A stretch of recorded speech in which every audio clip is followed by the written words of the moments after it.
जो अभी कहते हो। तो पिछले क्लास में हमने मानव निर्मित वस्तुओं के बारे में बातचीत की थी, है ना।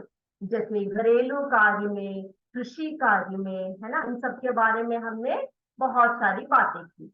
आज हम थोड़ी और चीजों के बारे में जानकारी ले लेते हैं, ठीक है।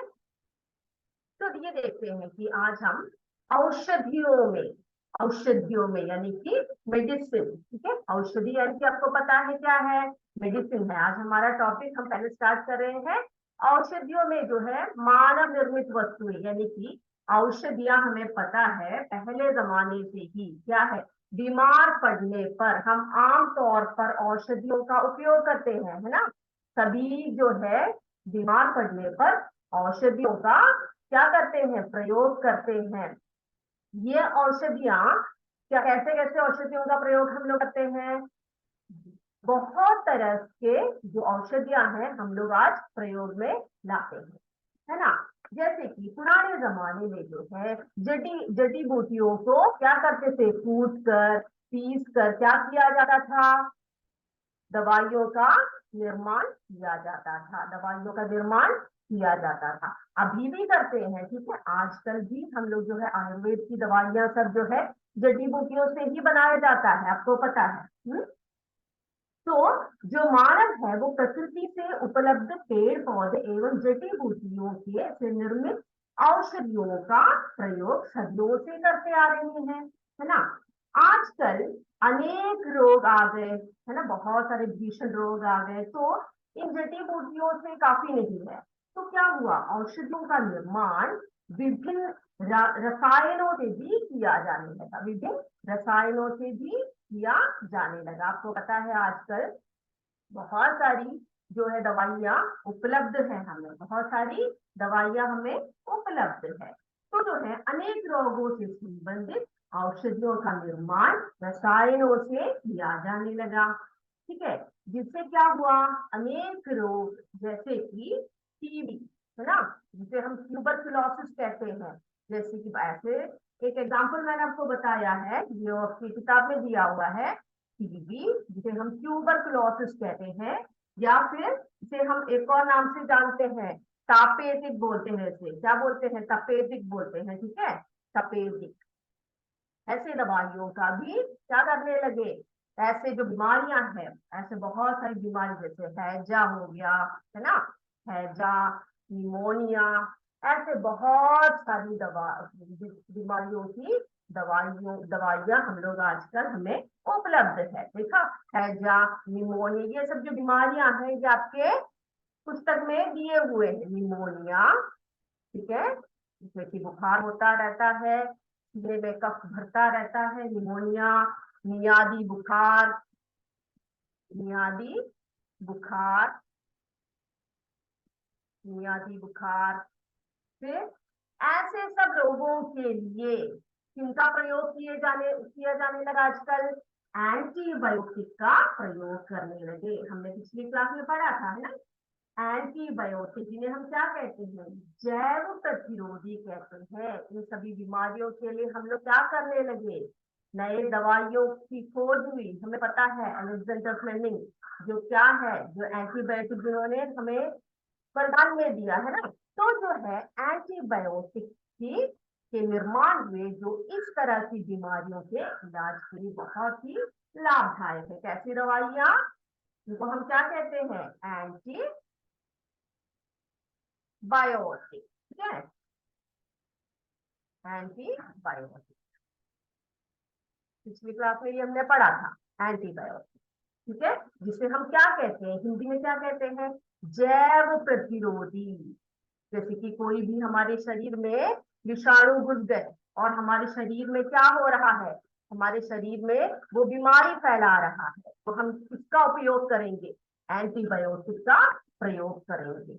लेकिन मेरे बच्चों, एक बहुत इंपॉर्टेंट बात आपको मैं बता दूं, ये कोई भी दवाई क्या नहीं कर सकते हम लोग अपने हिसाब से, या हम क्या करते हैं, कई लोग जाकर मेडिकल स्टोर से अपनी ही मर्जी से दवाई लेकर आ जाते हैं और क्या करते हैं, उन दवाइयों का प्रयोग करते हैं। लेकिन हमें ऐसे कभी भी नहीं करना चाहिए। क्यों, क्योंकि उससे हमारे शरीर के अंदर हमारे अन्य अवयवों को वो नुकसान पहुंचा सकते हैं। तो हमेशा हमें हमें क्या करना चाहिए, ऐसी दवाइयों का जब भी आप प्रयोग करें, कोई भी बीमारी हो, आपको क्या करना चाहिए, चिकित्सक के पास जाना चाहिए या डॉक्टर के पास जाना चाहिए। उनका क्या लेना चाहिए, उनका सलाह लेना चाहिए। आपको क्या लेना चाहिए, उनका एडवाइस, उनका सलाह लेते हुए क्या करना चाहिए, दवाइयों का या औषधियों का क्या करना चाहिए, सही तरीके से इस्तेमाल करना चाहिए, सही तरीके से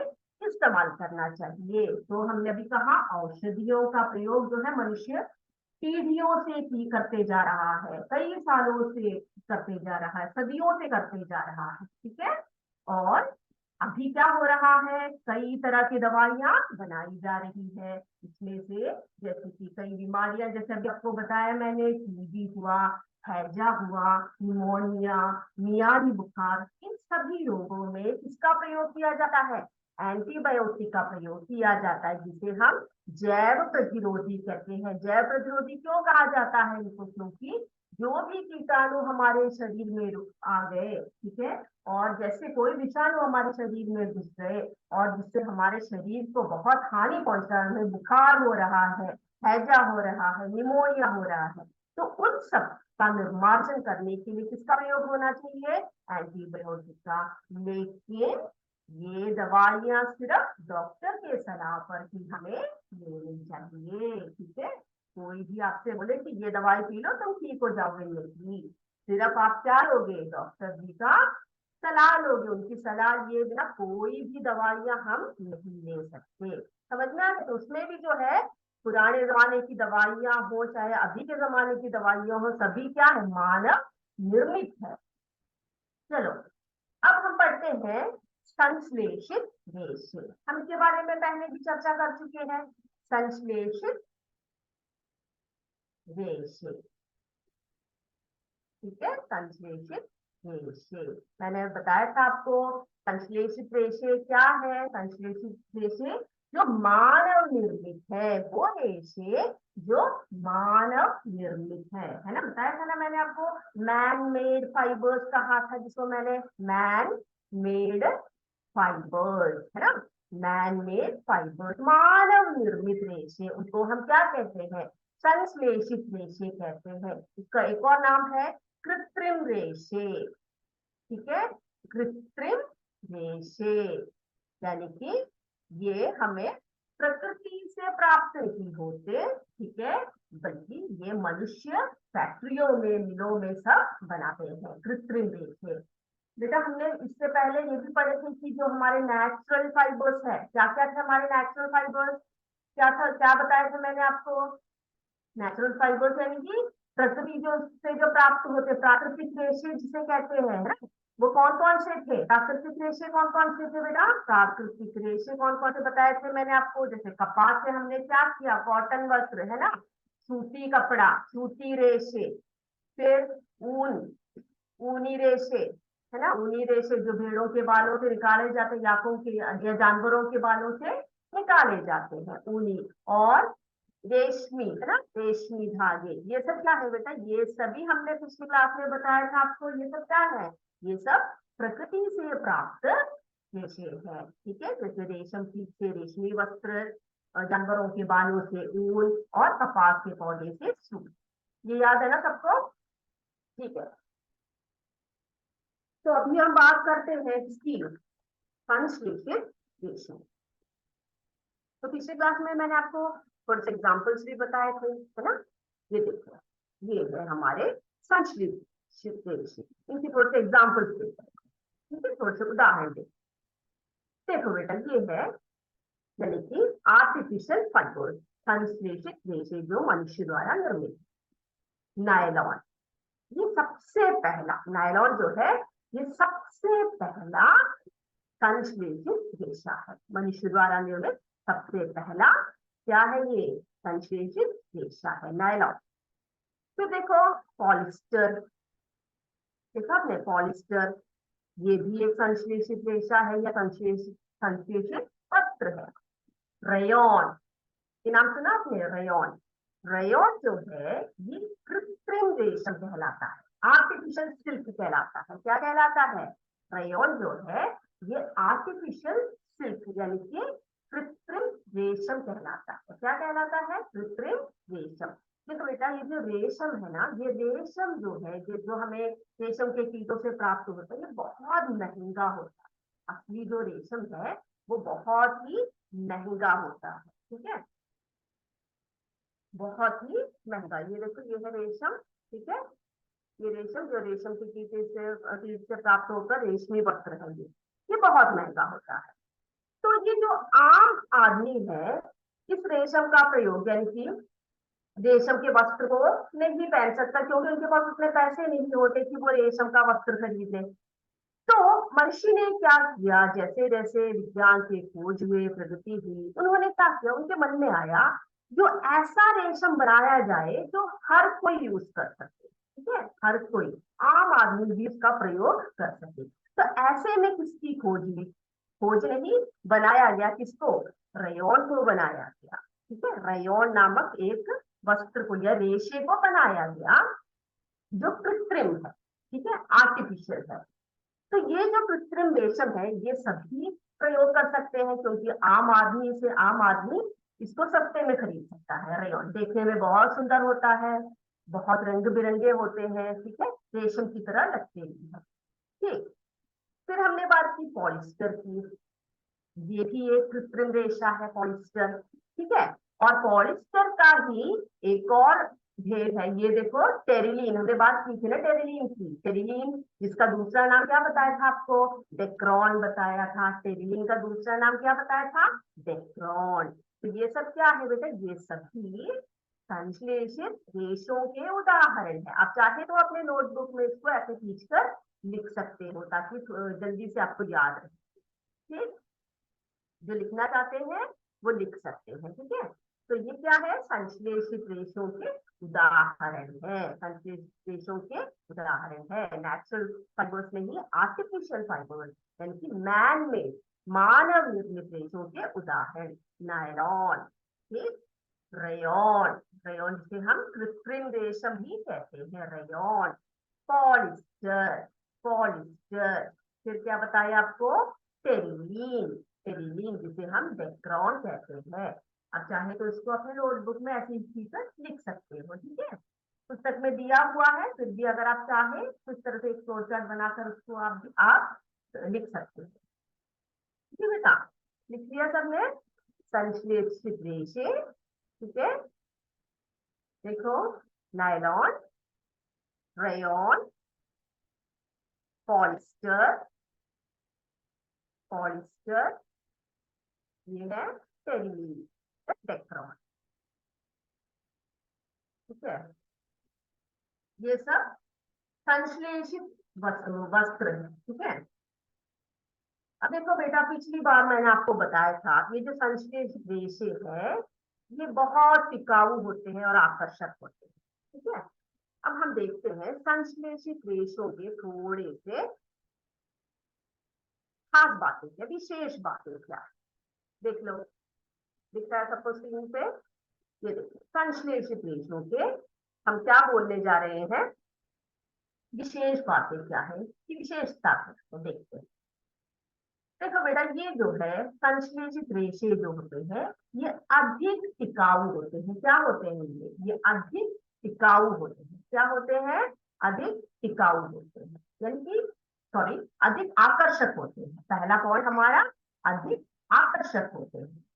अधिक आकर्षक यानी कि बहुत ही चमकीले, सड़क भड़क वाले रंग मिल जाते हैं हमें। ये देखो, ये देखो, देखिए आप, ये सब संश्लेषित रेशे हैं।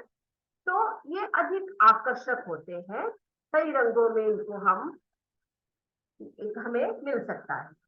तो ये अधिक आकर्षक होते हैं और मजबूत एवं टिकाऊ होते हैं। क्या होते हैं? मजबूत एवं टिकाऊ। ये देखो, जैसे मैंने आपको बताया था पिछली क्लास में, है ना, दिखाया भी था कि अगर हम इसको फाड़ना चाहे तो ये नहीं फटता जल्दी से, ये जल्दी से नहीं फटता है। देखो, हाथ से काटना इसको मुश्किल है, क्योंकि बहुत ही ज्यादा मजबूत होते हैं इसके रेशे, ठीक है, और ये बहुत टिकाऊ होते हैं। लेकिन देखो, सूती वस्त्र, जैसे पिछली क्लास में बताया था आपको, ये सूती वस्त्र है। ये सूती वस्त्र को हम क्या कर सकते हैं, इसको हम हाथ से यूं आसानी से काट सकते हैं, दिख रहा है आपको, ठीक है। यानी कि जो जितने भी प्राकृतिक रेशे होते हैं वो बहुत ही मुलायम और कम टिकाऊ होते हैं, बहुत ही मुलायम और कम टिकाऊ होते हैं। लेकिन जो संश्लेषित रेशे हैं वो मजबूत, इनके जो रेशे होते हैं वो मजबूत एवं टिकाऊ होते हैं। क्या होते हैं? मजबूत एवं टिकाऊ होते हैं। तो दूसरा पॉइंट ये हो गया हमारा। अब तीसरा पॉइंट देखिए। तीसरा देखो, इसकी विशेषता क्या है? तीसरी विशेषता देखो, ये जल्दी सूखते हैं, ठीक है। यानी कि जैसे कि हमने एक सूती वस्त्र ले लिया और टेरिलीन वस्त्र ले लिया या फिर पॉलिस्टर का कपड़ा ले लिया, कुछ भी ले लिया, पानी में भिगो कर रखा, उसको फिर हमने सुखाने के लिए डाल दिया, तो हम देखेंगे जो हमारे हमारे जो है नेचुरल फाइबर, यानी कि सूती कपड़ा हो चाहे रेशमी कपड़ा हो, बहुत ही देर से सूखता है। लेकिन जो संश्लेषित रेशे से बने हुए वस्त्र है वो जल्दी सूखते हैं, ठीक है, जल्दी सूखते हैं। और सबसे खास बात ये कि ये सूती कपड़ों से और रेशमी कपड़ों से सस्ते होते हैं, सस्ते होते हैं, कम दामों में उपलब्ध होते हैं, ठीक है, कम दामों में उपलब्ध होते हैं। ये पॉइंट आपको समझ में आ गया? संश्लेषित रेशों के जो है, क्या बताया मैंने आपको? विशेषताएं बताई अभी आपको, ठीक है। क्या क्या बताया आपको अभी मैंने? कि संश्लेषित रेशे जो है वो मानव निर्मित रेशे हैं, ठीक है, वे अधिक आकर्षक होते हैं, अधिक आकर्षक होते हैं। लिखना चाहे तो लिख सकते हो अपने नोटबुक में, ठीक है, वैसे तो ये आपके पुस्तक में दिया हुआ है। मजबूत एवं टिकाऊ होते हैं, मजबूत, इनके रेशे क्या होते हैं? मजबूत एवं टिकाऊ होते हैं, ठीक, मजबूत एवं टिकाऊ होते हैं। जल्दी सूखते हैं, जल्दी सूखते हैं, किसकी अपेक्षा में? सूती कपड़ों की अपेक्षा में ये जल्दी सूखते हैं। फिर पॉलिस्टर के कपड़े, नायलॉन के कपड़े, टेरिलीन के कपड़े सभी क्या होते हैं? बहुत जल्दी सूख जाते हैं, गीले होने पर जल्दी सूख जाते हैं। और ये सस्ते होते हैं, ये सस्ते होते हैं, रेशम से या कॉटन से सब ये सस्ते होते हैं। समझ में आ गया आपको? लिख लिया सबने ये पॉइंट? लिख लिया बेटा? अगर किसी को टाइम नहीं मिला तो जरा अपने हैंड को रेज कर दीजिए, ठीक है।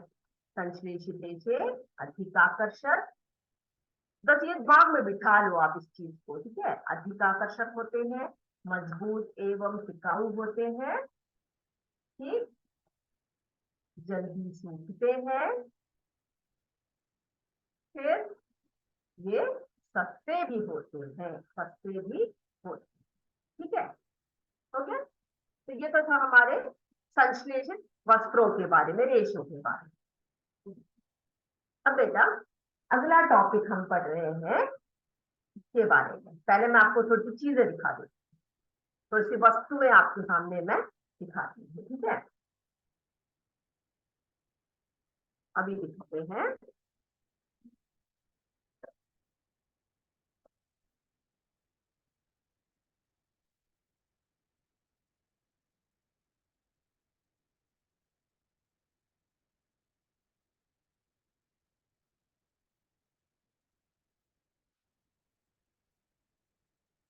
ये देखो बेटा, इन सभी वस्तुओं की खास बात है, ये किनसे निर्मित है, किस वस्तु से निर्मित है। ये सब चीजें देख रहे हो आप, थोड़ी सी चीजें मैंने ऐसे आपको दिखा रखा है, ठीक है। ये सब जो चीजें हैं, ये सब वस्तुएं हैं, ये किनसे निर्मित है? ये कपड़े के बने हुए हैं क्या? नहीं। कागज के बने हैं? नहीं। तो ये किनसे बने हैं? मुझे पता, सबको पता है ये किनसे बने हुए हैं। ये प्लास्टिक के बर्तन हैं, प्लास्टिक की वस्तुएं है ना, प्लास्टिक की वस्तुएं हैं। तो अभी हमारा अगला टॉपिक क्या है? प्लास्टिक। क्या है? प्लास्टिक, ठीक है। तो लिख लीजिए हमारा अगला टॉपिक वो है प्लास्टिक।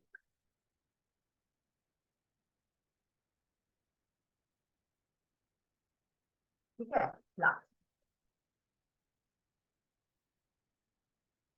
प्लास्टिक। तो हमें पता है हमारे दैनिक जीवन में हम अनेक प्रकार की वस्तुओं से, प्लास्टिक के वस्तुओं का बहुत ज्यादा प्रयोग करते हैं, है कि नहीं।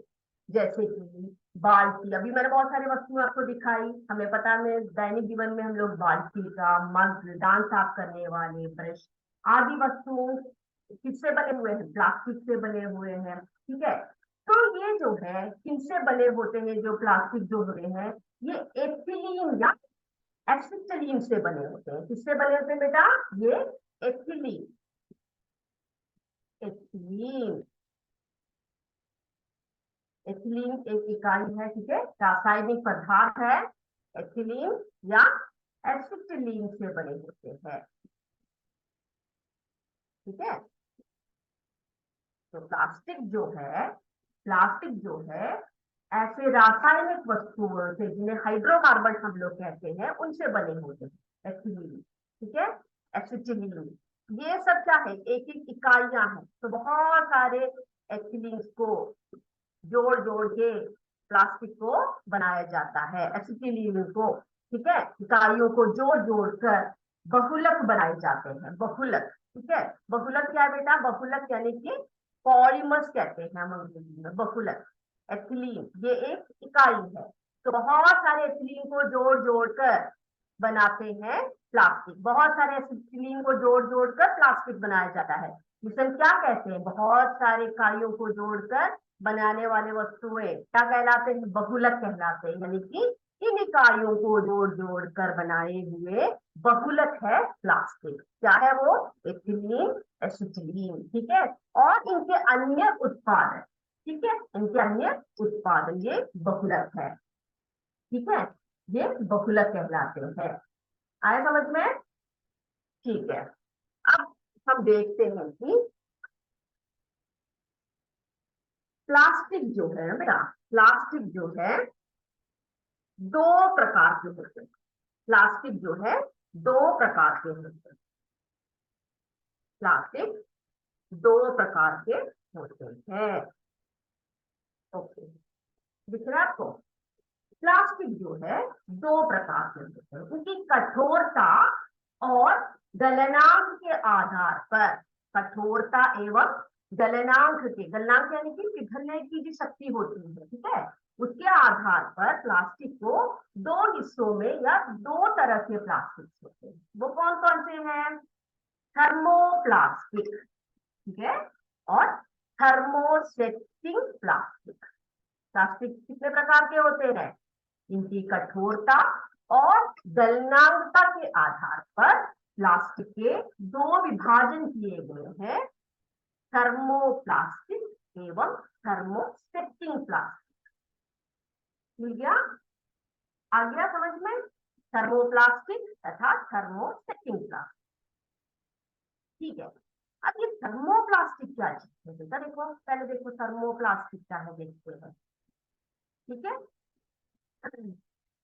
ये जो थर्मोप्लास्टिक है, ये गर्म करने पर मुलायम तथा ठंडा करने पर कड़ा हो जाता है। क्या हो जाता है, थर्मोप्लास्टिक, देखो इधर उधर क्या बोलते, कंफ्यूजन नहीं होना। थर्मोप्लास्टिक यानी जो गर्म करने पर मुलायम, ठीक है, गर्म करने पर मुलायम तथा ठंडा करने पर कड़ा हो जाता है। फिर से हम प्रक्रिया को दोहरा सकते हैं, फिर से गर्म कर सकते हैं, फिर से मुलायम हो जाता है ये, फिर कड़ा हो जाता है, फिर मुलायम हो जाता है, फिर कड़ा हो जाता है। तो ये जो प्रक्रिया है ये दोहरा सकते हैं हम किसमें, थर्मोप्लास्टिक में। ठीक है, गर्म करने पर मुलायम किया जा सकता है, ठंडा करने पर कड़ा किया जा सकता है। अब देखो थर्मोसेटिंग प्लास्टिक की विशेषता क्या है, गर्म करने पर मुलायम तथा ठंडा करने पर कठोर और खुरदरा। ठीक है, गर्म करने पर मुलायम तथा ठंडा करने पर कठोर तथा खुरदरा। लेकिन बेटा एक फर्क इसमें ये है कि दोनों देखो, गर्म करने पर मुलायम हो गया पहली बारी में तो, और ठंडा करने पर ये कड़ा हो गया, ये क्या हो गया, कठोर और खुरदरा हो गया। ठीक है, लेकिन थर्मोसेटिंग प्लास्टिक जो है, इसको हम अगर दोबारा गर्म करें, एक बार गर्म किया तो मुलायम हो गया, फिर से हम लोग अगर इसको गर्म करें तो ये मुलायम नहीं होता, ये कड़ा और ये कठोर और खुरदरा भी रहता है, ठीक है। लेकिन थर्मोप्लास्टिक क्या है, ये हम कितनी भी बार इसको क्या कर सकते हैं, बहुत बार हम इसको गर्म करके मुलायम और ठंडा करके कड़ा कर सकते हैं। देखो, और ये जो क्रिया है, कौन सी क्रिया, गर्म करने की क्रिया, ठीक है, गर्म करने की क्रिया, ठंडा करने की जो क्रिया है, इसको बार बार दोहराया जा सकता है। क्या किया जा सकता है, क्या किया जा सकता है, जो है हमारा जो थर्मोप्लास्टिक है, उसको बार बार क्या किया जा सकता है, इस प्रक्रिया को दोहराया जा सकता है। जैसे कि अब उदाहरण देखिए इसका, ठीक है, थर्मोप्लास्टिक का उदाहरण, पॉलीथीन पॉलीविनाइल क्लोराइड, जिसे हम पीवीसी कहते हैं, ये किसके उदाहरण है बेटा, ये उदाहरण है हमारे थर्मोप्लास्टिक के उदाहरण। क्या क्या उदाहरण है, पॉलीथीन पॉलीविनाइल क्लोराइड, जिसे हम पीवीसी कहते हैं। मैं अभी आपको दिखाती हूँ, ये देखो बेटा, ये क्या ये हमारा एक पॉलीथीन शीट है ना, पॉलीथीन शीट, ये देखो, ये पॉलीथीन, ये किसका उदाहरण है, ये थर्मोप्लास्टिक का उदाहरण, किसका उदाहरण है, थर्मोप्लास्टिक का उदाहरण। इस चीज को, इस पॉलीथीन को, ये पॉलीथीन है ना, पॉलीथीन कवर है, इस पॉलीथीन कवर को हम क्या कर सकते हैं, इसको हम मुलायम कर सकते हैं। कैसे, कैसे मुलायम कर सकते, गर्म कर कर इसको हम लोग मुलायम कर सकते हैं, ठीक है, मुलायम कर कर फिर क्या कर सकते हैं, फिर ये कड़ा हो जाता है, फिर से गर्म कर सकते हैं, मुलायम बन जाता है। इसको हम पुनः संक्रमण भी कर सकते हैं, क्या कर सकते हैं, पुनः संक्रमण, जिसे रिसाइकलिंग कहते हैं। जैसे कि जो थर्मोप्लास्टिक है, इसका हम लोग एक बार उपयोग कर ले, इसको पुनः संक्रमण करके इसकी दूसरी वस्तु बनाई जा सकती है, ठीक है। फिर हमने बात की पीवीसी की, ये देखो, ये पीवीसी का पाइप दिख रहा है आपको, है ना, पीवीसी, क्या है ये, पीवीसी, पीवीसी का पूर्ण रूप क्या है बेटा, पीवीसी का पूर्ण रूप है पॉलीविनाइल क्लोराइड। क्या है पीवीसी का पूर्ण रूप, पॉलीविनाइल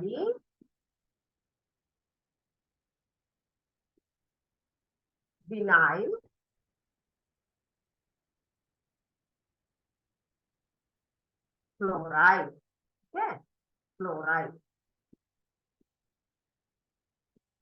भूलिएगा नहीं, पीवीसी का पूर्ण रूप क्या है, पॉलीविनाइल क्लोराइड, ठीक है, पीवीसी पॉलीविनाइल क्लोराइड। ये देखो, ये है पीवीसी, यानी कि पीवीसी का एक पाइप है, ठीक है। ये क्या है, ये पॉलीथीन है, ये दोनों किसके उदाहरण है, पॉलीथीन ना, पॉलीथीन, ये दोनों किसके उदाहरण है, ये दोनों पीवीसी और पॉलीथीन जो है किसके उदाहरण है, ये थर्मोप्लास्टिक के उदाहरण है, किसके उदाहरण है, थर्मोप्लास्टिक के उदाहरण है, ठीक है। अब देखते हैं अगला, अगला जो है हमारा,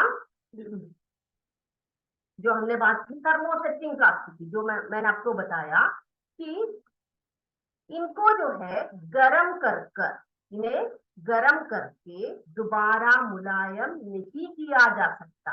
क्या नहीं किया जा सकता, इन्हें गरम करके दोबारा मुलायम नहीं किया जा सकता। वो थर्मोसेटिंग है, वो देखो नाम से पता लग रहा है आपको, सेटिंग, सेट यानी कि एक बार सेट हो गया तो दोबारा हम उसका कुछ और नहीं बना सकते, ठीक है, वो उन्हें हम क्या कहते हैं, थर्मोसेटिंग प्लास्टिक कहते हैं, ठीक है। इन्हें गर्म करके दोबारा मुलायम नहीं किया जा सकता।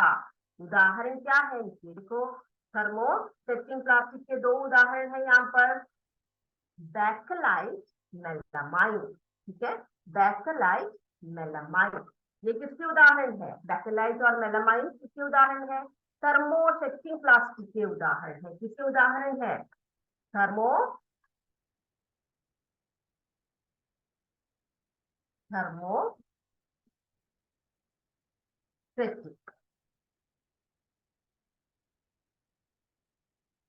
ठीक ठीक है, थर्मोसेटिंग प्लास्टिक के उदाहरण क्या क्या है बताइए। थर्मोसेटिंग प्लास्टिक के उदाहरण कौन कौन से हैं? थर्मोसेटिंग प्लास्टिक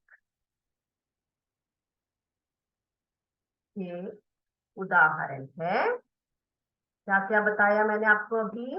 दो उदाहरण इनके क्या बताए थे? बैकेलाइट, ठीक है, बैकेलाइट तथा बैकेलाइट तथा मेलामाइन, ठीक है, मेलामाइन बोलते हैं, मेलामाइन, ठीक है, मेलामाइन।